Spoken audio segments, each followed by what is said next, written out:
Ryan Carter, a man who lived his life by the calendar and the clock, was in a full-tilt hurry.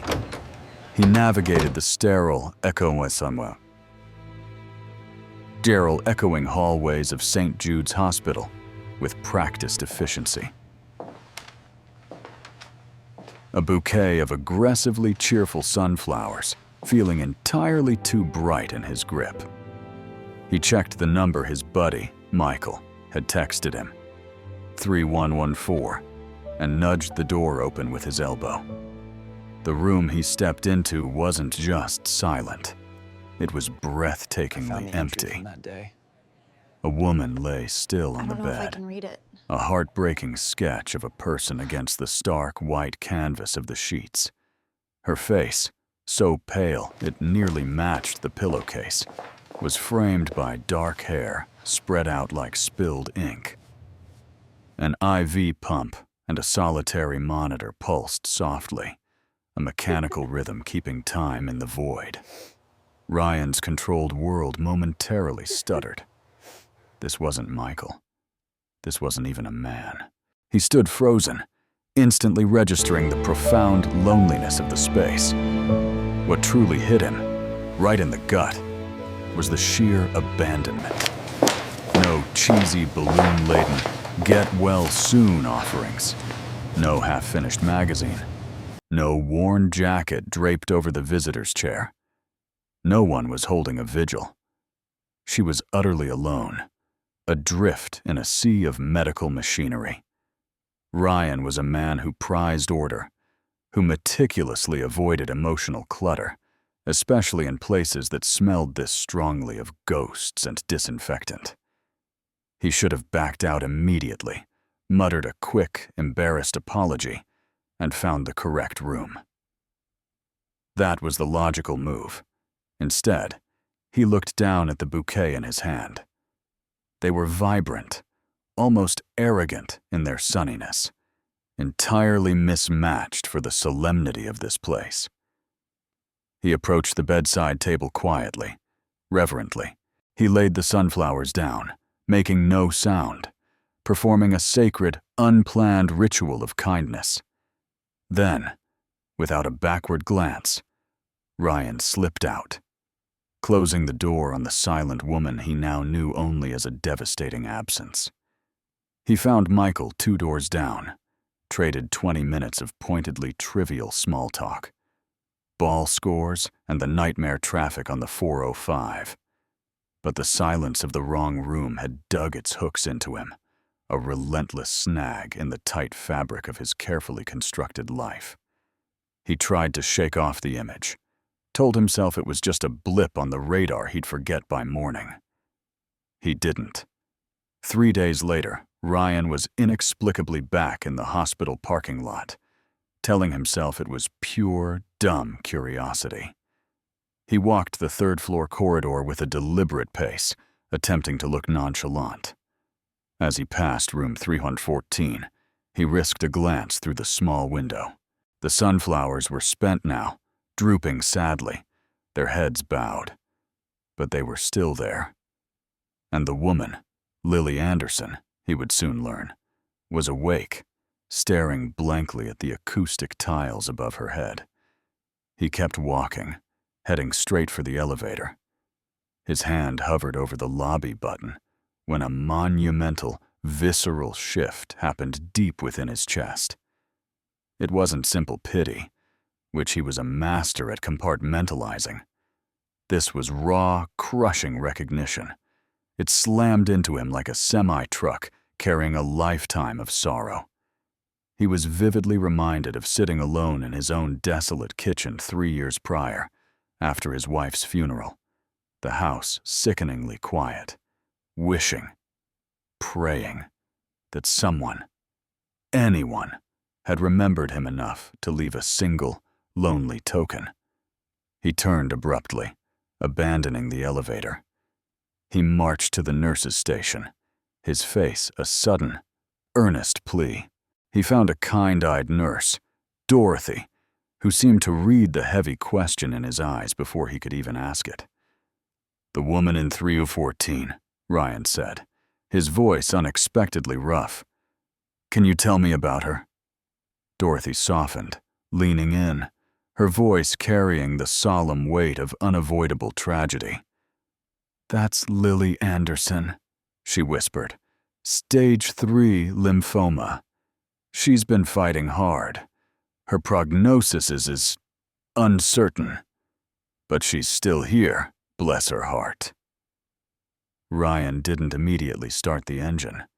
He sat in the quiet hum of his sedan, the hospital's brick facade looming in his rearview mirror like a complicated mistake. He felt completely adrift, lost in the confusing currents of pity and obligation. He had a tight schedule, a daughter to raise, Emma, and a job where he was perpetually trying to catch up, barely making ends meet.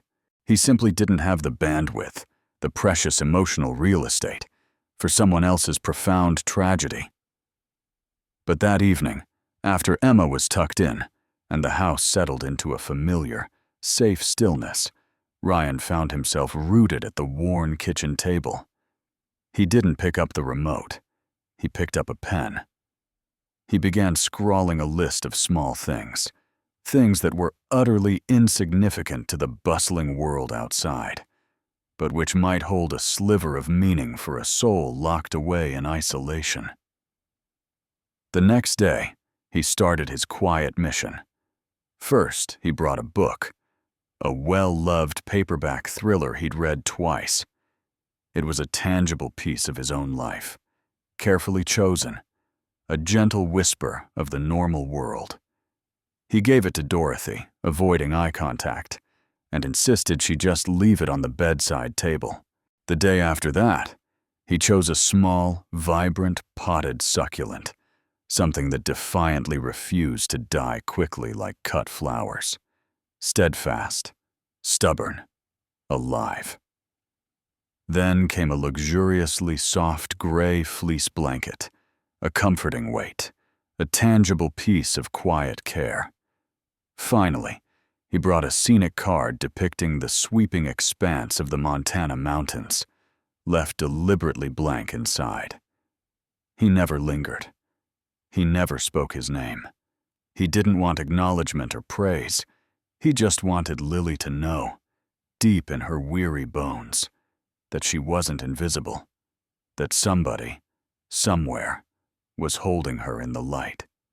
Weeks blurred into this silent ritual.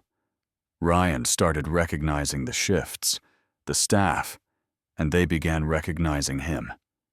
Dorothy, whose eyes held the wisdom of 100 lifetimes, would always offer him a knowing, gentle smile. She never asked why he came. She simply took his offering and promised, "Lily will see it, honey." Every time Ryan walked away from that sterile environment, he felt a little less hollowed out, a little more human.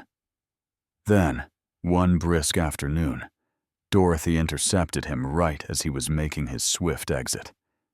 Her expression was guarded, not worried, but certainly holding a significant secret. "She's asking about you," Dorothy said softly. Ryan's throat constricted. "What do you mean?" "She wants to know who the ghost is, the one who's been leaving these things." His stomach seized with sudden cold panic. He hadn't considered this phase. He hadn't planned for this deeply personal act to demand an introduction. "What did you tell her?" he whispered. Dorothy shrugged kindly. "I told her I didn't know your name. But listen, she's sitting up now, talking more. Her spirits are better. The doctors think she might be discharged after the next major scan, if things keep improving." Ryan nodded slowly, his mind racing like a runaway train.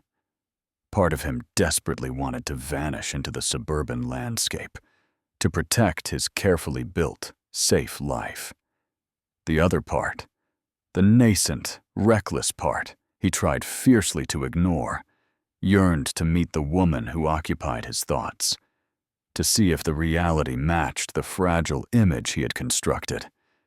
He wrestled with the decision that night, but the next day, instinct won. He brought a small, leather-bound journal. He handed it to Dorothy as usual, but she gently shook her head, her smile unwavering. "You should give it to her yourself, dear," she insisted. Ryan stared at her, feeling cornered. "I don't think that's a great idea," he mumbled, instantly regretting the weakness in his voice. "Why not?" she challenged. He had no answer that wouldn't sound ridiculous out loud. "Because I'm scared to feel something. Because I can't risk complicating my life. Because this was supposed to be anonymous charity, not connection." Dorothy simply pointed down the hall. "Room 314. She's awake." Slowly, reluctantly, Ryan walked the unnerving distance. He stopped outside the door, peering through the small glass window. Lily was sitting upright, astonishingly, reading the paperback he'd left earlier. Her hair was pulled back. Her skin was still pale, but there was something undeniably present in her, something refusing to disappear. She looked alive. He tapped softly on the doorframe. Lily lifted her gaze, and it found him instantly, as if she'd been expecting him for days. For a breathless moment, the world held still. Then a tiny smile touched her lips, small, fragile, and absolutely enough. Ryan took a breath, opened the door, and stepped finally into the light. His heart thudded a nervous rhythm against his ribs. "Hi," he managed, the sound scraping rougher than he intended in the sterilized air. Lily set the paperback gently on her lap. Her gaze was steady, frank. "Hi," she replied. "You're the one who's been leaving things." It wasn't a question, just a fact she'd already made peace with. Ryan nodded anyway, suddenly exposed. "I wasn't sure you were real," she continued, a faint smile at the corner of her mouth. "I thought maybe the night nurses were just being sweet to a lonely soul." "They are sweet," Ryan said, shifting his weight. "But no, it was me." Lily studied him for a long, quiet moment. Not suspicion, curiosity. The look of someone trying to decode an act of unexpected grace. "Why?" she asked. Ryan didn't have a simple answer. He considered a lie, something quick and clean. But under the relentless fluorescent light, he knew she deserved honesty. "I walked into the wrong room," he admitted. "And you were alone." He paused, searching for words. "And I guess I just thought no one should be that alone." Something in Lily's eyes softened, not dramatically, but in the way ice yields when the sun finally insists. "Thank you," she said quietly. Ryan offered the journal. "I brought this, in case you wanted to write or draw, or just have something to keep your hands busy." She took it, running her fingers over the cover like she was touching a memory. "I used to write," she murmured, "before all this." "Maybe you still can," Ryan said. Lily looked up again, and this time her smile was wider, still careful, but braver. "Maybe." Ryan felt it then, the line he'd crossed without meaning to. This wasn't anonymous kindness anymore. This was real, and real meant complicated. "I should go," he stammered. "Will you come back?" Lily asked. Ryan hesitated. He thought of Emma, of the sealed life he'd built to keep grief from leaking into their days. He thought of how easy it would be to say no, to walk away clean. But the word didn't come. What came was truth.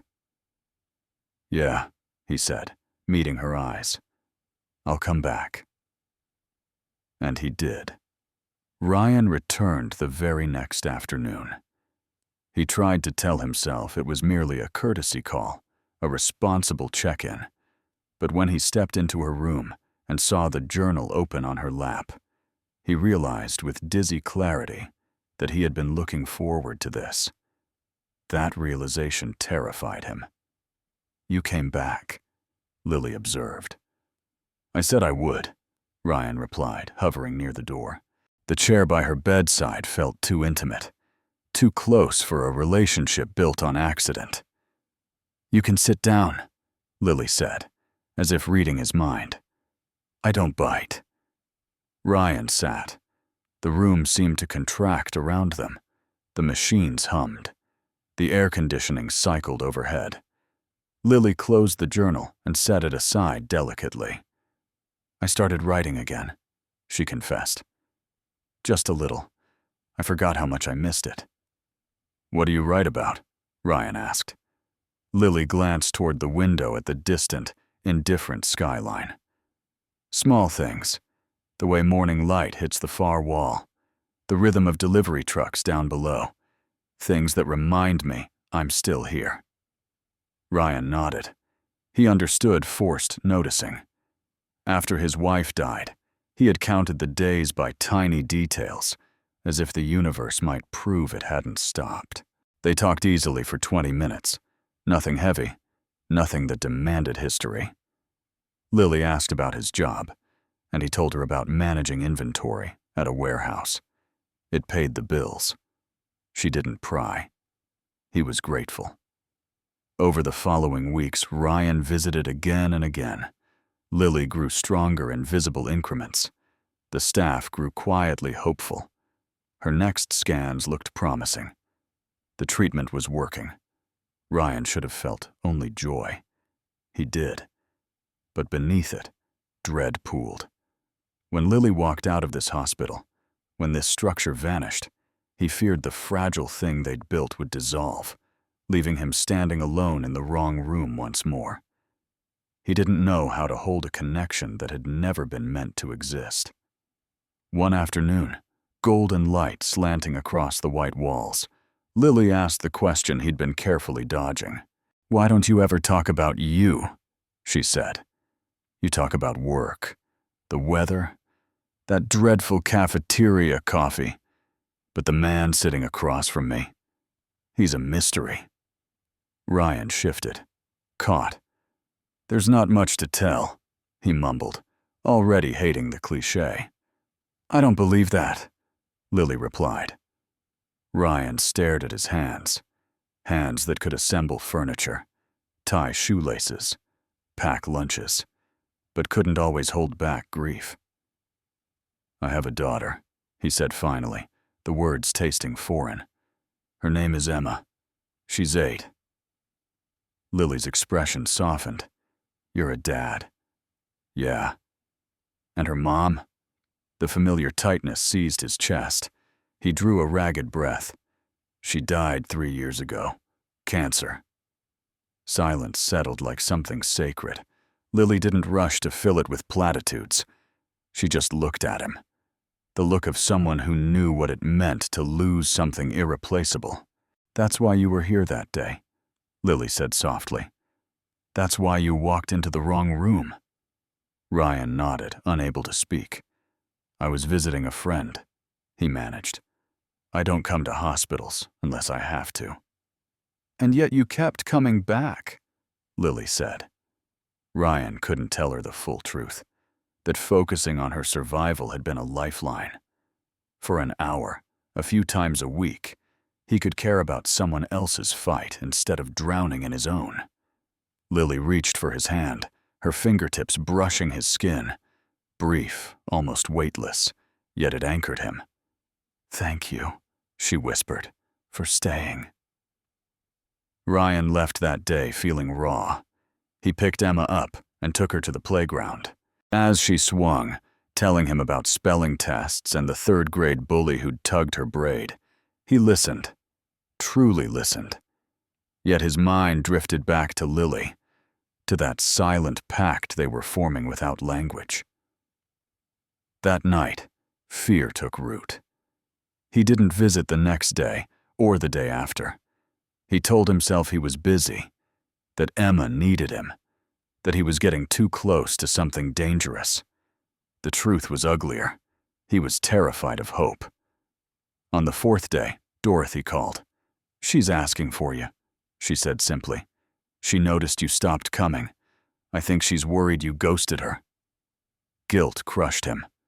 "Tell her I'll be there tomorrow," Ryan said. He walked in the following afternoon with a stack of old paperbacks. Lily looked up, relief flashing across her face before she masked it with dignity. "I thought you disappeared on me," she admitted. "I'm sorry," Ryan said, honest. "I got caught up." Lily nodded, skeptical. "You don't have to keep doing this, you know. I'll be okay." Ryan set the bag on the table. He looked past the illness, past the fear. "I know," he said, "but I want to." A fragile smile broke through. Good. After that, they fell into a new rhythm. 3 visits a week. Sometimes they talked. Sometimes they sat in a healing silence. Lily began to unspool her life. A fiercely independent freelance graphic designer, her isolation deepened by losing her parents young. Ryan opened the locked rooms of his own heart. The relentless difficulty of raising Emma alone, the constant guilt that he wasn't enough. They were not 2 perfect people. They were 2 bruised souls, learning how not to hide. Eventually, the questions from Emma became too insistent to ignore. One dreary Thursday, holding her small, warm hand, Ryan guided her into Lily's room. Emma's eyes widened at the tubes and the antiseptic smell. "You must be Emma," Lily said gently. Emma's fear melted under Lily's smile. "Your dad tells me you're really good at math." "I got 100 on my last test," Emma announced proudly. Lily's admiration was real. "That's astounding. I was notoriously terrible at math." Emma giggled, a bright sound bouncing off white walls. Ryan stood back, watching the connection take shape. Unplanned, honest, almost miraculous. Emma asked blunt questions, as children do, about being sick and bandages and the funny tape on Lily's arm. Lily answered truthfully, but gently. A quiet tapestry of courage. Driving home, Ryan felt the weight in his chest lighten. He didn't know if letting Emma into this was reckless or necessary. A couple of months later, the impossible began to look like it might be real. Lily's results were strong. The doctors used words like remission with careful optimism. The day she was discharged, Ryan helped pack the meager collection of life she'd accumulated. Books, blanket, journal, the dried sunflowers she had kept, as if they were proof she'd once been seen. "What's the plan now?" Ryan asked, his voice rough. "Go home," Lily said, folding the blanket slowly. "Try to figure out what normal looks like." When she admitted she had no one waiting, no one to help her recover, something protective flared in Ryan. "You have my number," he said, almost fiercely. "If you need anything, anything." He stood in the empty room after she left, tasting the metallic edge of an ending. 3 days later, his phone vibrated. Made it home. "Thank you for everything."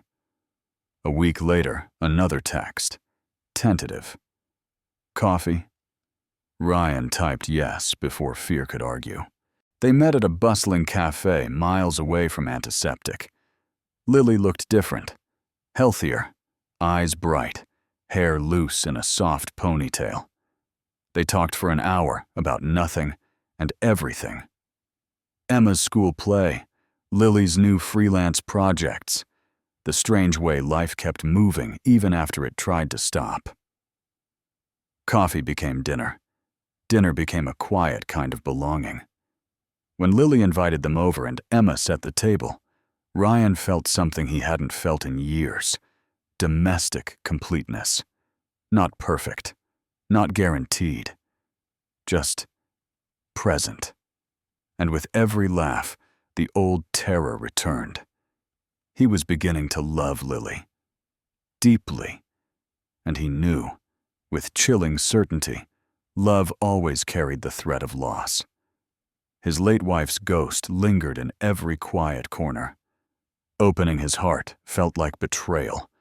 Surviving another grief felt impossible. One night, Lily sent him a picture of a breathtaking sunset from her window.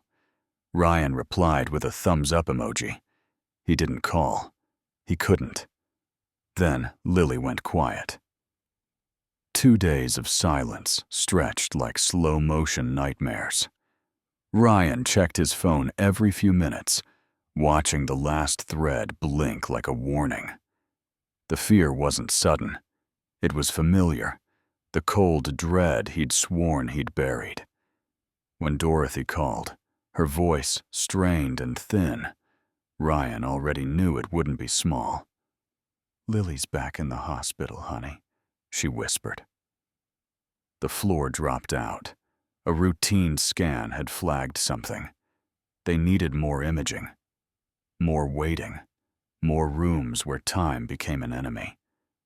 Ryan drove straight across town, his sedan a blur on the freeway, the urgency eclipsing every boundary he'd built. He found Lily in a smaller room, the air sharper with antiseptic. She sat rigid on the edge of the bed, staring at a white wall like it had answers. When she saw him, her facade cracked. "I thought I was done," she choked.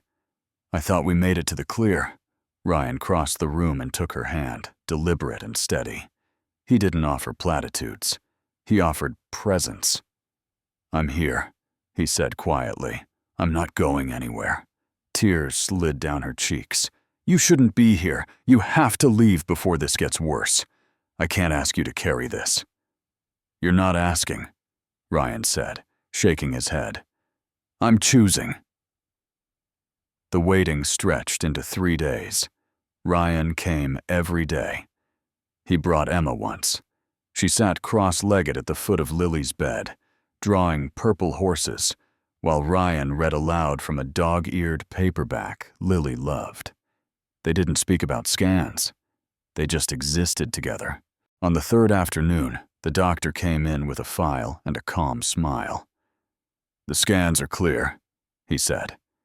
Relief nearly buckled Ryan's knees. Lily released a breath she'd been holding for days, maybe for years.